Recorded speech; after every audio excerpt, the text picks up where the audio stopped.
Bom estar aqui mais uma manhã com vocês, amém? Meu coração está muito feliz, muito alegre.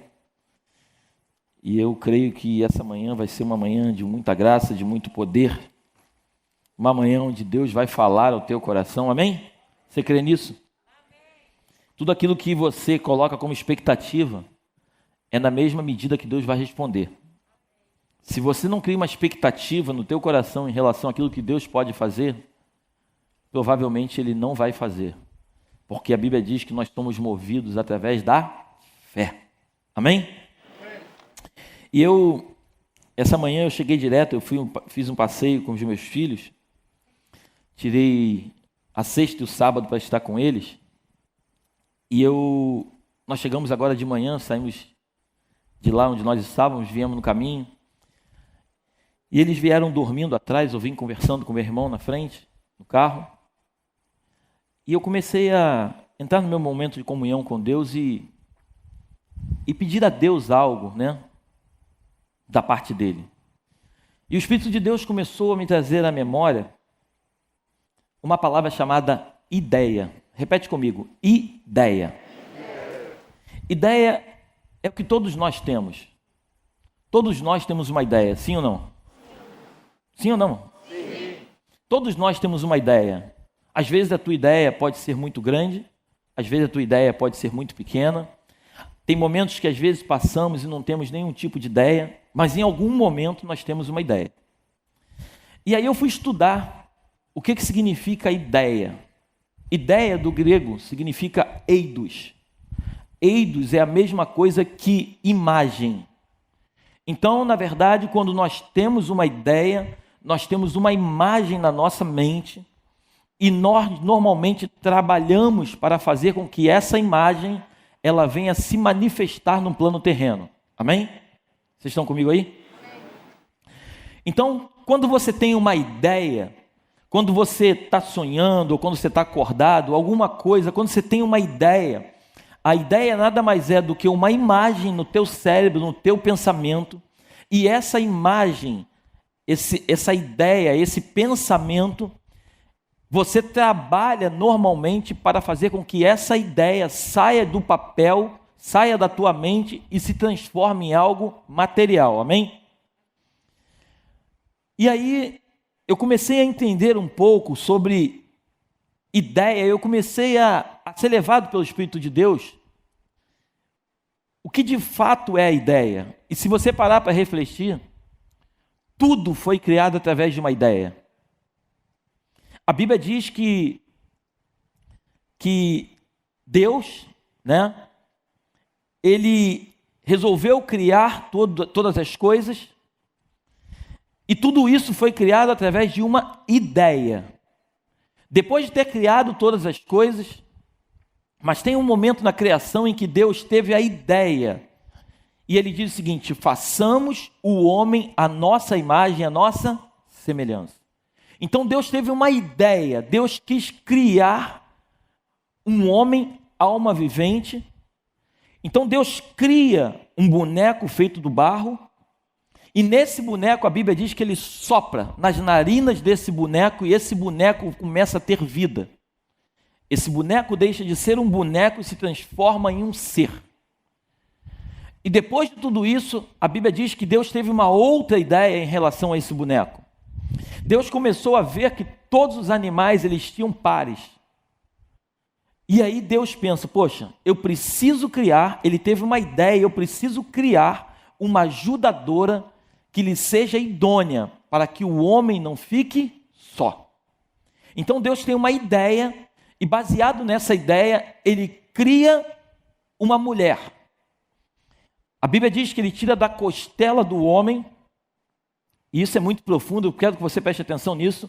Deus não faz a mulher do barro, como o homem foi feito, mas Deus tira a mulher do homem. Então a mulher ela foi tirada do homem, para que o homem possa entender que ele não foi feito para ficar só. O homem foi criado para ter uma companheira.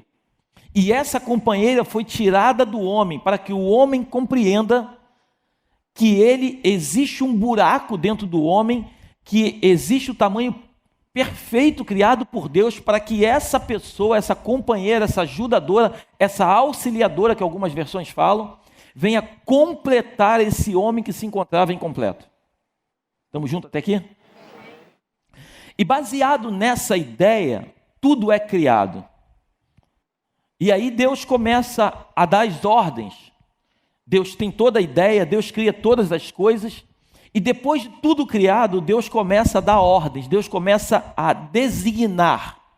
Deus começa a dizer para o homem, você vai tomar conta de todas as coisas, você vai governar sobre todos os animais, tudo que existe na terra está debaixo do teu governo.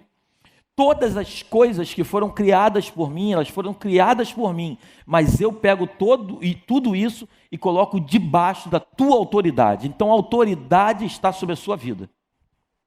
Deus tem a ideia de que o homem ele vai saber governar com maestria tudo aquilo que foi criado não por ele, mas pelo Deus a qual o criou. Amém? E você conhece toda a história, a Bíblia diz que o homem peca, ele é expulso do Éden. A Bíblia diz que Deus coloca querubins com espadas ali flamejantes para que o homem não pudesse entrar no Éden, porque já que ele comeu da árvore do conhecimento do bem e do mal, ele agora sabia quem ele era. E dentro do jardim tinha também uma árvore, que é a árvore da vida. E que se o homem comesse daquela árvore, ele seria eterno. Então, como o homem agora, o pecado habita dentro dele, ele foi separado, ele foi tirado do convívio com Deus. Então, aquele homem, ele é tirado do jardim para que ele não coma o fruto da árvore da vida. E aí toda a história vai desenrolando e tal, você conhece toda a história, e aí nós chegamos nos dias de hoje. E hoje, quando a gente para refletir, todos nós temos algumas ideias. Quando essas ideias são aprovadas por Deus, a Bíblia diz que Deus trabalha em nosso favor para que essas ideias aconteçam. Mas quando essas ideias são ideias criadas por nós, essas imagens, quando elas não vêm da parte de Deus, essas imagens, normalmente elas não acontecem. Ou até acontecem, mas não têm aprovação de Deus. Quando nós vamos lá para Gênesis capítulo 11, fala da construção de uma torre bem alta, chamada Torre de Babel. Você lembra, né? A Bíblia diz que ali aqueles homens tiveram uma ideia, vamos construir uma torre e que essa torre vai nos levar até o céu. Então aquela torre, ela não tinha aprovação de Deus. Então eles até começaram a construir a torre, mas quando eles começaram a construir, Deus percebe que eles estavam construindo, eles estavam com uma ideia completamente diferente daquilo que Deus havia colocado sobre ele, porque o projeto de Deus nunca foi que o homem fosse até o céu, mas foi que o céu viesse até o homem. Deus nunca criou o homem para que o homem fizesse uma escada e essa escada caminhasse o homem até o céu. Mas o projeto de Deus sempre foi que o homem estivesse na terra, mas que o céu pudesse ser estabelecido na terra pelo governo que Deus entregou nas mãos do homem. E aí, como Deus percebe que aquela ideia, aquele projeto não tem nada a ver com ele, aí Deus fala assim, não, eu preciso intervir nesse negócio. A Bíblia diz que Deus começa a mudar a língua de todas as pessoas, eles passam a não se entender mais, cada um falava uma língua diferente, e ali cada um começam a ficar sem entender. E isso me chama muita atenção, que você perceba que o mesmo grupo que começou um projeto, quando chega no meio desse projeto, e esse projeto não tem aprovação de Deus, esse grupo ele fica perdido, ele passa a não se entender mais. E trazendo para os dias de hoje, isso infelizmente continua acontecendo.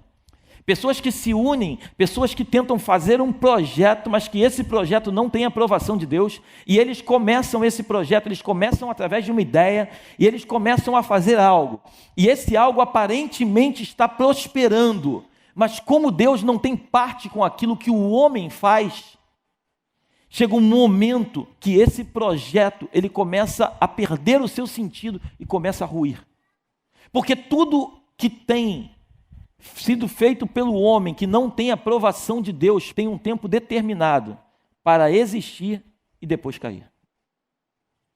Mas tudo que é criado por Deus, todas as ideias que Deus implanta no coração do homem, e que o homem entende essa ideia e coloca essa ideia em prática, Quando o homem percebe isso, essa ideia, ela prospera de uma maneira tão poderosa, e essa ideia, ela nunca morre. Ela vai passando de geração em geração, porque não foi uma ideia do homem, mas foi uma ideia de Deus para a vida do homem. Eu quero que coloque para mim aqui, 1 Reis, capítulo 3, versículo 4. A Bíblia nos conta a história de um homem que eu gosto demais, chamado Davi. A Bíblia diz que Davi teve alguns filhos, e dentre esses filhos, um deles foi levantado para governar no lugar de Davi. E esse filho é Salomão. E Salomão era muito jovem para governar aquele povo. E a Bíblia fala assim: certa vez, Salomão foi a Gibeão oferecer sacrifícios. Eu quero dar uma pausa aqui. As ideias de Deus sempre virão à sua vida quando você se colocar numa posição de oferecer sacrifício. E oferecer sacrifício, entenda uma coisa, não é você dar o que você não tem para dar. Sacrifício é você lutar contra a adversidade da tua carne e você se oferecer, porque o maior sacrifício não é o sacrifício financeiro. O maior sacrifício não é o sacrifício do carro, nem tampouco da casa. O maior sacrifício, a palavra de Deus nos ensina, em Romanos capítulo 12, versículo 1, que nós devemos nos apresentar como sacrifício vivo. O maior sacrifício sou eu e você. Então, Salomão, ele foi até Gibeão, ele foi oferecer sacrifícios, porque naquele lugar estava o altar mais famoso de todos. No passado, ele havia queimado ali 1000 animais. Perceba uma coisa, ele havia queimado 1000 animais, ele havia dado uma oferta maravilhosa para Deus, como sacrifício a Deus. Naquela noite, o Senhor Deus apareceu num sonho a Salomão e perguntou: o que você quer que eu lhe dê? Ele respondeu: tu sempre mostraste grande amor por Davi, meu pai, teu servo, e ele era bom, fiel e honesto para contigo. Tu continuaste a mostrar a ele o teu grande e constante amor, e lhe deste um filho que hoje governa no lugar dele. 7. Ó Senhor Deus, tu deixaste que eu ficasse como rei no lugar de meu pai. Então Salomão, ele começa a dizer para Deus o seguinte: olha, eu não estou aqui porque eu mereço estar, eu estou aqui porque o Senhor amou meu pai de uma tal maneira, e meu pai era tão fiel a você, que o Senhor permitiu que eu tomasse esse lugar, mas que esse lugar nunca foi mérito meu. Embora eu seja muito jovem, não saiba governar, aqui estou eu no meio do povo que escolheste para ser teu. Então Salomão começa a dizer para Deus o seguinte: esse povo não é meu, esse povo é teu. O Senhor me escolheu para governar esse povo. Eu sou jovem, eu não tenho condições de governar. Salomão começa a falar para Deus tudo aquilo que Deus já sabia. Um povo que é tão numeroso que nem pode ser contado. Portanto, dá-me sabedoria para que eu possa governar o teu povo com justiça e saber a diferença entre o bem e o mal. Se não for assim, como é que eu poderei governar este teu grande povo?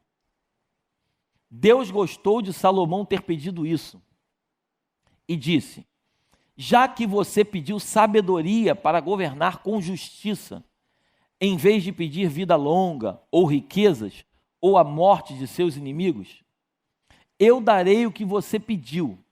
Darei a você sabedoria e inteligência, como ninguém teve antes de você, nem terá depois. 13. Mas lhe darei, preste atenção, mas lhe darei também o que não pediu. Durante toda a sua vida, você terá riquezas e honras, mais do que qualquer outro rei. E se você me obedecer e guardar as minhas leis e os meus mandamentos, como fez Davi, o seu pai, eu lhe darei uma vida longa. Feche seus olhos, coloca a mão no seu coração. Pai, eis a tua palavra, eis o teu povo, eis aqueles que nos assistem pela internet, e eis aqui o teu filho, Senhor, que tem convicção que nada tem para oferecer nesta manhã.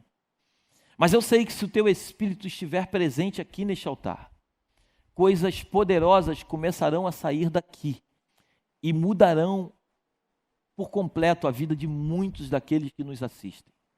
A minha oração esta manhã é que o teu Espírito nos traga uma renovação de mente, que o teu Espírito nos traga um verdadeiro entendimento, assim como o Senhor deu para Salomão, que o Senhor possa nos dar sabedoria nesta manhã. Sabedoria para lutar contra as adversidades, sabedoria para lutar contra os nossos adversários, sabedoria para administrar aquilo que o Senhor nos confia. Sabedoria é o que eu te peço nesta manhã e te agradeço desde já pelo poder do nome de Jesus. Amém. Dê um aplauso bem forte a Deus.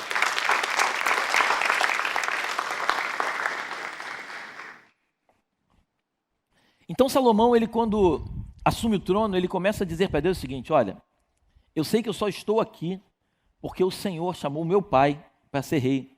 O Senhor foi com meu pai, o Senhor ensinou meu pai, o Senhor ajudou meu pai, o Senhor guerreou as guerras do meu pai, mas o meu pai sempre foi um homem íntegro contigo. O meu pai sempre foi um homem fiel a você. O meu pai sempre foi um camarada que sempre fez tudo com muita força, com muita determinação, e por isso eu tenho convicção que eu estou aqui. E isso é uma coisa que me chama muita atenção, e eu sempre falo isso aqui. Você precisa ter certeza no teu coração que todas as atitudes que você tem na terra, tudo o que você faz vai determinar um futuro para a tua geração. Você precisa crer nisso. Quando você lê a Bíblia de Gênesis e Apocalipse, a Bíblia vai falar o tempo todo sobre geração e geração. A Bíblia vai falar o tempo todo sobre paternidade. De Gênesis e Apocalipse, você vê a Bíblia falando sobre paternidade. Paternidade é você não deixar herança, mas é deixar legado. Paternidade é você deixar valores e não deixar dinheiro. Paternidade é você ensinar conceitos que por diversas vezes o mundo tem esquecido, e é isso que vai determinar quem serão os teus filhos, os teus netos, os teus bisnetos e assim sucessivamente no futuro bem próximo. Então, quando você deixa legado, na verdade você está deixando tudo. O que Salomão entendeu ali, que apesar do seu pai ter deixado muita herança, porque você sabe que a construção do templo foi construída por Salomão, porque Davi teve um sonho de construir o templo, mas Deus diz para ele o seguinte: Davi, você não pode construir o templo, porque muito sangue escorreu nas tuas mãos. Então o teu filho vai construir o templo no teu lugar. Mas entenda que Davi é que deixou tudo preparado para a construção do templo. A planta, o dinheiro, todos os recursos foi Davi que deixou. Ele não executou, mas ele deixou tudo para Salomão. Por quê? Porque a fidelidade de Davi para com Deus fez com que Davi pudesse ter para deixar para os seus. E a tua fidelidade vai determinar quem serão os teus filhos e a tua geração sucessivamente no futuro, diante de tudo aquilo que você fizer. Então, nesse momento, quando Salomão ele começa a ter um sonho, e aí Deus aparece no sonho e pergunta para ele o que ele quer, ele diz: eu quero sabedoria. Em outras palavras, assim, eu quero ideias, eu quero coisas que venham de ti. Eu quero situações em que só o Senhor pode me dar, porque se eu for tomar as decisões, provavelmente eu vou errar, porque eu sou jovem. E entenda uma coisa: maturidade não tem nada a ver com idade, maturidade tem a ver com experiências com Deus.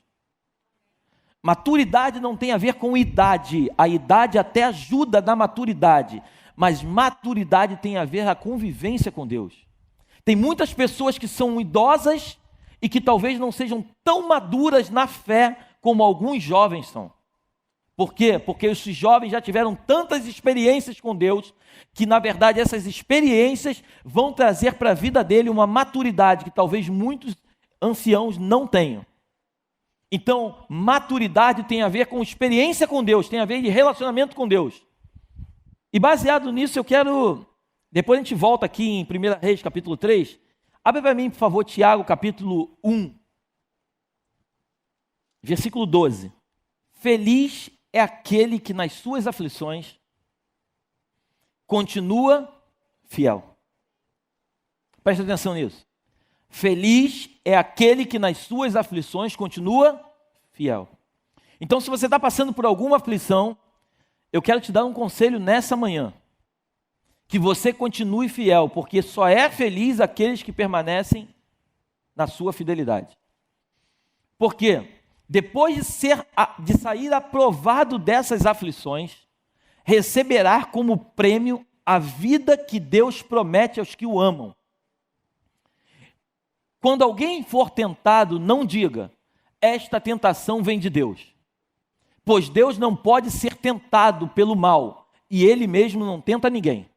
O que eu estou te dizendo, não sou eu que estou te dizendo, é o que a Bíblia diz. Amém? Quando alguém for tentado, não diga, esta tentação vem de Deus. Pois Deus não pode ser tentado pelo mal. Ele mesmo não tenta ninguém.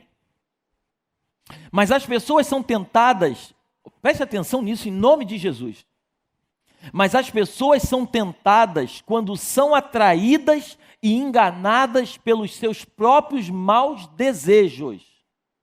Quando você é tentado, não pare de dizer que Satanás está te tentando. Pare de ficar dizendo que, não, porque o diabo tem se levantado. Espera aí.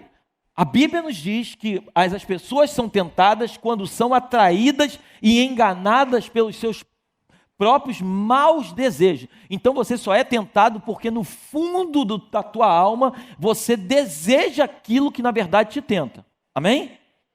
E o texto continua. Então, esses desejos fazem com que o pecado nasça. E o pecado, quando já está maduro, ele produz morte. Entenda uma coisa, a tentação, ela não vem uma tentação e você faz. A tentação, ela começa a ser criada dentro de você, não pelo mal, nem tampouco por Deus, porque Deus não tenta ninguém. A tentação, ela é fruto dos teus desejos, e esses desejos vão devagarzinho corroendo você por dentro, e você começa aos poucos a ser tentado. Esse desejo, na verdade, ele está verde, mas aos pouquinhos ele vai amadurecendo dentro de você, e quando ele já está maduro, produz o quê? A morte. E eu costumo dizer aqui, a pior morte que existe na vida de um ser humano não é a morte física, mas é a morte espiritual. É quando você tem aparência, como diz Apocalipse, tem aparência de que vive, mas está morto. Pessoas que têm as suas emoções dilaceradas, destruídas. Pessoas que, na verdade, não têm mais prazer de viver. Essas pessoas, na verdade, elas não estão ainda entendendo o que está levando elas a esse nível. E o que está levando essas pessoas a esse nível de morte, entenda uma coisa, não é o diabo, não é Deus tentando, são as suas próprias tentações, são os seus próprios desejos internos que começam a levar você para um lugar onde Deus nunca desejou que você estivesse. Você está aí? E continua no 16. Não se engane, meus queridos irmãos. Tudo de bom que recebemos e tudo que é perfeito vem do céu. Vem de Deus, o Criador das luzes do céu. Ele não muda, nem varia de posição, o que causaria escuridão.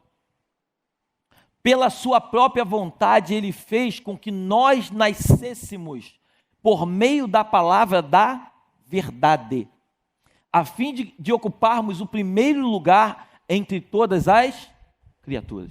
Então o que Deus está dizendo é o seguinte, olha, em Deus não há sombra de variação, ele não tem variação, hoje ele está bem contigo, amanhã ele está mal, não, ele não tem variação, ele te ama, independente do que você possa estar vivendo, se está bem ele te ama, se você está mal ele te ama, até porque a maldade não foi ele que colocou em você, você acabou de ler comigo, então você está mal porque os teus desejos te levaram a algo mal, amém?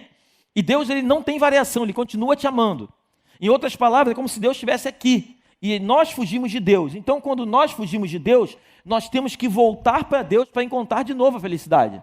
Deus não fica andando atrás da gente, vem cá, por favor, me aceita. Não, ele não faz isso.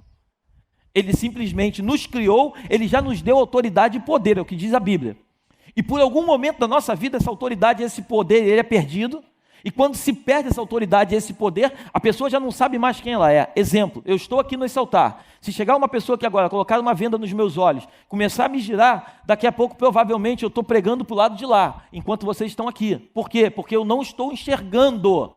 Então uma pessoa, quando ela está vivendo na prática do pecado, ela se torna um cego ou uma cega, e ela não percebe que ela está virada para um lugar completamente diferente daquilo que Deus separou para ela. E para que você compreenda os verdadeiros desígnios que Deus tem para a tua vida, você precisa nessa manhã entender que a primeira coisa que você precisa fazer é tirar as vendas dos teus olhos. A primeira coisa que você precisa fazer é voltar a enxergar. Porque quem enxerga sabe o destino para qual vai ser enviado. Quem está cego não sabe nem para onde está indo. A Bíblia fala que pode um cego guiar outro cego? Não. A Bíblia diz que ambos cairão no abismo. A Bíblia diz que um abismo leva a outro abismo, que leva a outro abismo, que leva a outro abismo, que leva à morte. Mas esses abismos, eu te pergunto, eles são criados por Deus? Não. Esses abismos são provações que Deus te coloca para poder dizer para você que você é capaz e que vai... Não.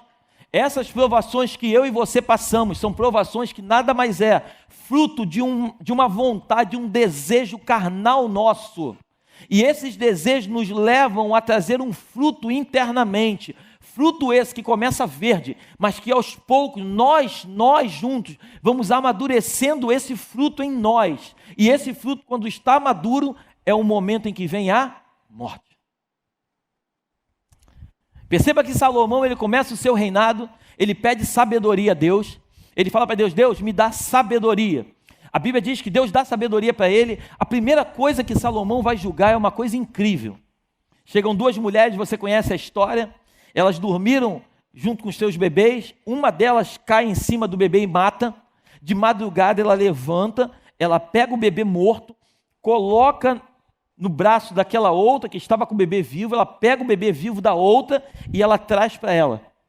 De manhã, quando elas acordam, aquela mulher que tinha o bebê, olha, vê um bebê morto e fala, esse bebê não é meu. As duas vão até o rei, para que o rei pudesse julgar aquela causa. Aí elas começam, o bebê é meu, o bebê é meu, o bebê é meu, o bebê é meu, o bebê é meu. E Salomão, diante daquela situação, ele fala assim, já sei, me traz uma espada. Eu vou cortar a criança no meio e vou dar metade para cada uma. Porque aí está tudo resolvido. A mãe, que não era mãe, ela diz, por mim está tudo certo. A verdadeira mãe fala assim, não corta a criança. Dê para ela, eu prefiro meu filho vivo do que ele morto. Porque um pai e uma mãe de verdade, eles muito mais do que preocupados dos seus filhos estarem próximos deles, eles estão preocupados que os seus filhos sejam pessoas que Deus vai fazer uma grande obra na vida deles. Por isso o fato de você ficar cuidando do teu filhinho como você cuida, não vai dizer quem ele vai ser. Você precisa aprender a confiar em Deus e fazer com que o Senhor ensine ao teu filho ou à tua filha quem realmente eles serão. Tem pais que paparicam tantos filhos, e esses filhos, quando crescem, na verdade, eles não sabem ser homens ou mulheres. Por quê? Porque eles continuam sendo filhos. Por isso que o apóstolo Paulo diz que tudo na vida tem um tempo determinado. Tem o tempo de tomar leitinho e tem o tempo de comer alimento sólido. O tempo do leitinho é até um nível, e quando passa daquele nível, vem alimento sólido. Por quê? Porque o alimento sólido é que vai trazer edificação para uma vida cristã. Por isso você vê muitos crentes dentro da casa de Deus, e até hoje tem 30 anos de igreja, mas continuam bebês na fé. Continuam se comportando como uma criança, porque a criança é assim, sentou no meu lugar, eu quero aquele lugar, porque o lugar é meu. Mas o adulto não, sentou no meu lugar, meu irmão, seja muito bem-vindo, que Deus te abençoe nessa noite. Vai lá para o último lugar e senta lá atrás, porque não é o lugar que vai determinar a bênção que ele vai receber. Um crente maduro, ele chega na casa do Senhor e por algum motivo, algum irmão está com um problema, e ele nem sabe que o irmão está com problema, mas o irmão não cumprimenta ele. Ele entende que talvez, provavelmente, aquele irmão está com um problema, e por isso que não cumprimentou ele. Mas o crente bebê, ele fala, viu, a irmã fulana de tal, não falou comigo. Estou aborrecida, vou sair da igreja. Porque o menino, ele se comporta como menino. Mas o adulto, ele tem pensamento de adulto. E o que Tiago está nos ensinando é que os desejos carnais, eles começam bem pequenininho dentro de nós. Eu quero que você preste muita atenção nisso.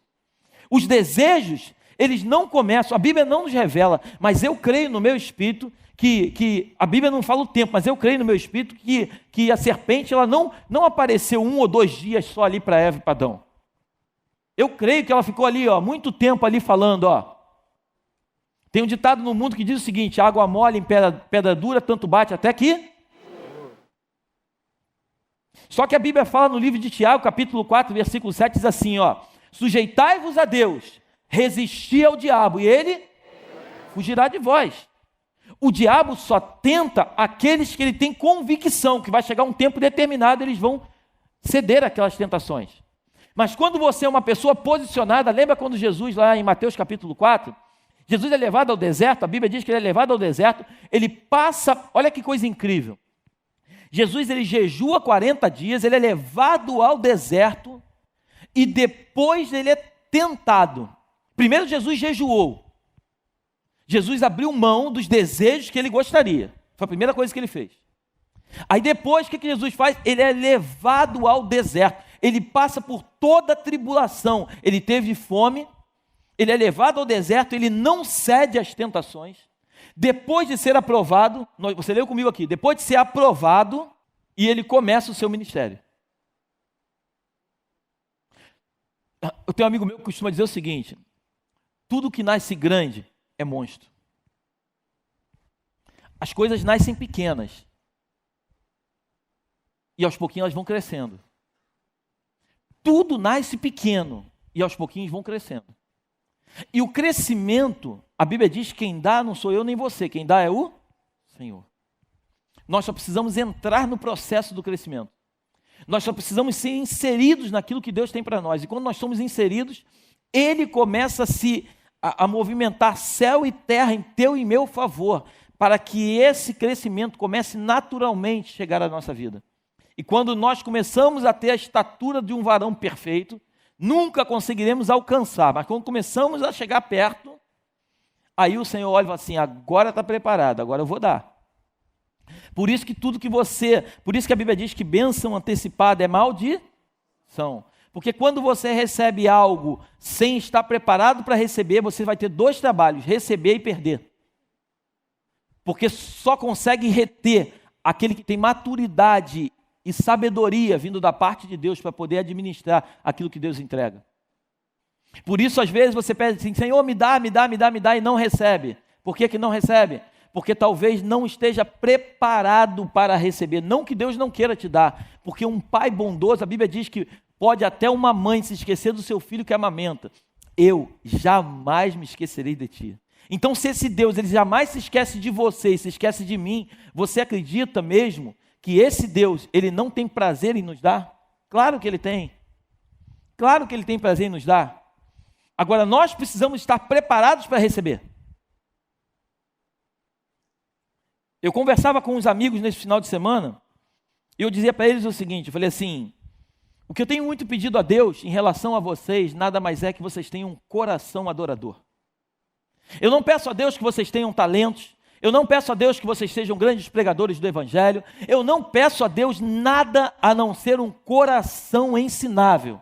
Porque se vocês tiverem um coração ensinável, um coração voltado para o Senhor, tudo aquilo que eu desejo vai ser naturalmente vai começar a acontecer na sua vida.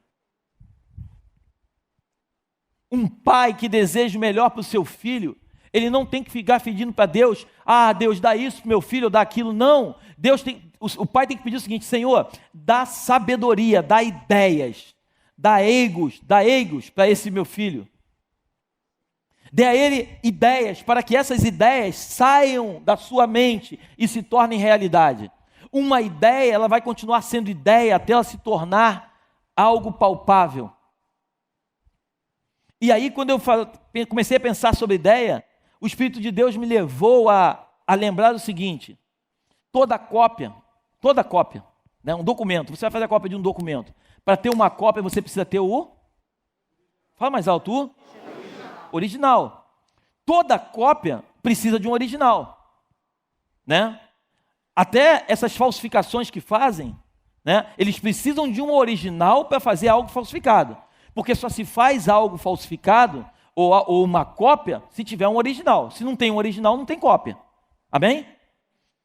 E aí o Espírito de Deus começou a me mostrar o seguinte: Jesus, quando ele desce, ele começa a andar por Jerusalém, toda aquela região. Na verdade, Jesus, ele era uma cópia na terra do original do céu. Então Jesus, ele saiu do céu, a Bíblia diz que ele saiu do céu, João capítulo 1, né? E o verbo se fez carne e habitou entre nós. E o verbo era Deus, e o verbo estava com Deus, é o que está escrito. Então Jesus, ele sai do céu, ele se transforma numa cópia do original. Ele começa a caminhar por Jerusalém, por toda aquela circunvizinhança, e ele começa a dizer para as pessoas como que era o original. Ele começa a dizer o seguinte, ó, aqui nesse mundo terreno é dessa forma, mas o original não é assim não, o original é dessa forma aqui, ó. O original, quando alguém der na tua face, tu dá a outra. O original, quando alguém falar mal de você, você ora por ele. No original, você não tem desejo pelas coisas desse mundo, porque as coisas desse mundo são passageiras. Mas o original nos ensina que nós não devemos juntar tesouros aqui, mas os verdadeiros tesouros são juntados lá, porque nós vamos sair daqui e vamos voltar para o original. E aí eu te pergunto nessa manhã, eu e você estamos aqui nesta manhã porque acreditamos que somos seguidores de Cristo, sim ou não? Sim. E eu te pergunto, como pode uma cópia ser diferente do original? Como pode uma cópia não parecer com aquilo que é original? Você conhece alguma cópia que não parece com o original? Entenda uma coisa, pode até ser falsificada, mas parece. Então eu e você fomos chamados para sermos cópias daquilo que é original. E essa cópia, ela tem que se comportar como um original. As pessoas quando olharem para você e olharem para mim, vão assim, ih, é Jesus. Não, não é uma cópia, não, é Jesus. Sabe por que é Jesus? Porque ele fala igual Jesus, ele pensa igual Jesus, ele se comporta igual Jesus. É Jesus. Talvez seja forte o que eu estou te dizendo, mas foi para isso que nós fomos chamados. E aí eu quero voltar para o livro de Tiago. Deus não tenta ninguém. E se nós não acreditarmos que fomos chamados para isso, vamos nos comportar de uma maneira muito secular. E vamos começar a acreditar que nós nunca conseguiremos ser igual a Ele. Em Provérbios a Bíblia diz o seguinte, o homem é aquilo que ele imagina em sua alma. O que a Bíblia está dizendo é o seguinte, você é aquilo que você acredita que você vai ser. Você só vai chegar aonde você acredita que vai chegar. Por isso que os sonhos, eles foram feitos para serem vividos e não somente para serem sonhados. Sonho, ele é um sonho, mas ele só se torna uma realidade quando você tira ele de um sonho e coloca ele num patamar terreno. E ele deixa de ser sonho, se transforma numa realidade. Deus nos chamou para sonhar, sim, mas Deus nos chamou também para executar os sonhos que Ele nos deu. Eu morei a minha vida inteira no subúrbio. Eu lembro que nós jogávamos bola e quando acabava o futebol, todo mundo ia para a esquina. Alguns iam ali beber cerveja e tudo mais, outros refrigerantes, todo mundo ficava aquele grupo ali de jovens ali, 17, 18 anos, todo mundo ali na esquina, e eu lembro que passavam uns carros lindo. Na época, o lançamento do Escort XR3 conversível, Cadete GTE, estou dizendo minha idade, né? Cadete GSI e tal, Gol GT, Gol GTI. Então, aqueles carros lindos passavam, eu lembro que eu ficava com os meus amigos, caramba, o meu sonho é ter esse carro, o meu sonho é ter esse carro. E todo mundo, eu gosto mais desse, eu gosto mais, e todo mundo brincando ali. E é triste que eu vou te dizer, mas daquele grupo todo que ali estava, poucos foram aqueles que um dia tiveram a oportunidade de desfrutar dos seus sonhos. Sabe por quê? Todos nós éramos iguais e continuamos sendo iguais. Mas poucos acreditaram que eles poderiam deixar de sonhar e realizar os desejos do seu coração. Muitos se entregaram na bebida, nas drogas e permitiram que os seus desejos carnais começassem verde no seu interior. E aos poucos, esses desejos começaram a amadurecer. E quando ficou completamente maduro, o que aconteceu? Veio a morte. Continuam vivendo, mas vivem como se estivessem mortos. Pessoas que hoje andam igual zumbi no meio da rua, se drogando manhã, tarde e noite, não sabem nem quem são. Por quê? Foi Deus que tentou esses irmãos, sim ou não? Não. Fala para mim, sim ou não? Não. Deus não tenta ninguém, você leu comigo. Deus não tenta ninguém. O que aconteceu com eles, infelizmente, foi que eles permitiram que as sementes que estavam no seu coração, no seu interior, essas sementes fossem multiplicando. Entenda uma coisa, talvez te choque o que eu vou te dizer, mas o bem e o mal está dentro de mim e dentro de você. A Bíblia diz que nós já nascemos pecadores, mas nós não devemos viver na prática do pecado. Para que isso aconteça, nós precisamos matar as sementes que tentam germinar dentro de nós, e que nós sabemos que essas sementes não são sementes da parte de Deus. O que Tiago está nos ensinando é que nós precisamos olhar para o autor e o consumador da nossa fé. Tudo que vem de Deus, coloca novamente para mim Tiago 1, bota no versículo 12. Feliz é aquele que nas aflições continua fiel, porque depois de sair aprovado dessas aflições, receberá como prêmio, preste atenção, receberá como prêmio a vida que Deus promete aos que o amam. Então, se você permanecer fiel, não sou eu que estou te prometendo, meu querido e minha querida irmã. Quem está prometendo é o próprio Deus. Se você continuar fiel, independente das tribulações que você possa estar vivendo, se você continuar fiel, você receberá como prêmio a vida que Deus promete aos que o amam. E que prêmio é esse, pastor? O prêmio da soberana vocação em Cristo Jesus. Esse prêmio o mundo não pode te oferecer. Você pode ter tudo nessa terra, mas aquilo que Deus tem para você, só Ele pode te dar. E eu quero nessa manhã, eu quero finalizar minha mensagem dizendo para você o seguinte: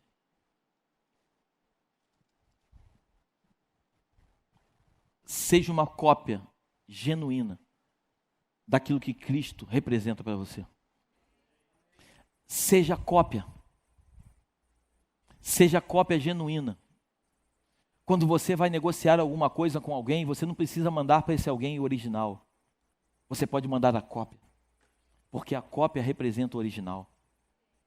E depois dessa pessoa avaliar o documento que é a cópia, que na verdade tem tudo que o original tem, na hora de realizar o contrato que ela deseja, aí vem o original e se apresenta como tal, para que o negócio seja sacramentado.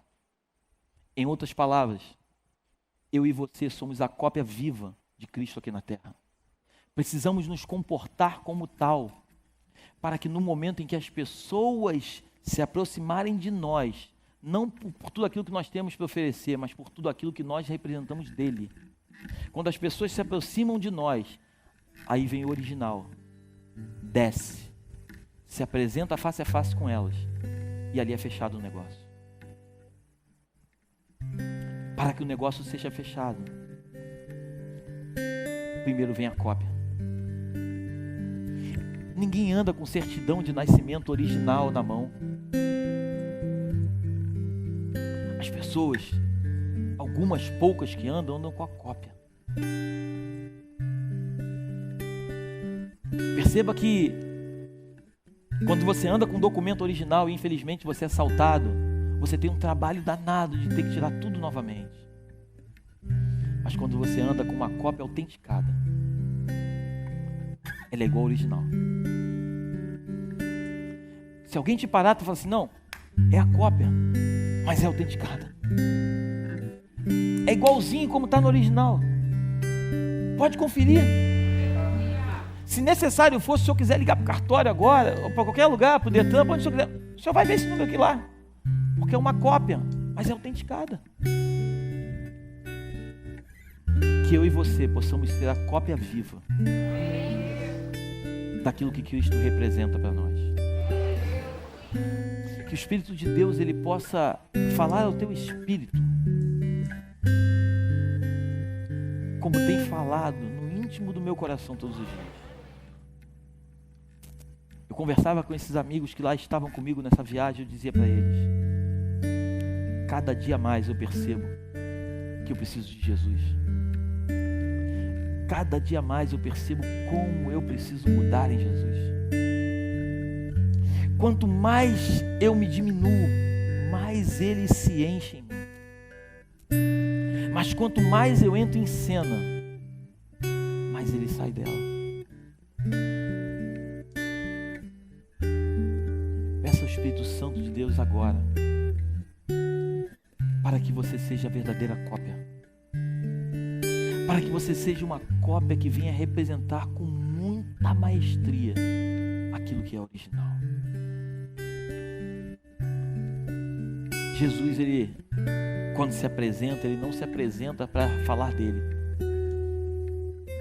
As pessoas vinham dar tapinha nas costas, dizer que ele era o tal. Eu falei, não sou eu não. É o original que tem lá em cima. Eu sou só a cópia.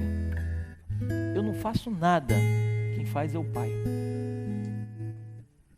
Certa vez um dos discípulos, chamado Filipe, ele falou assim: Senhor, mostra-nos o Pai, e isso nos basta.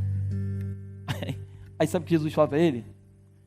Felipe, tu andas comigo há tanto tempo e tu não conheces o Pai? Quem vê a mim, vê ao Pai. O que Jesus está dizendo é o seguinte: Felipe, quem me conhece, conhece o Pai.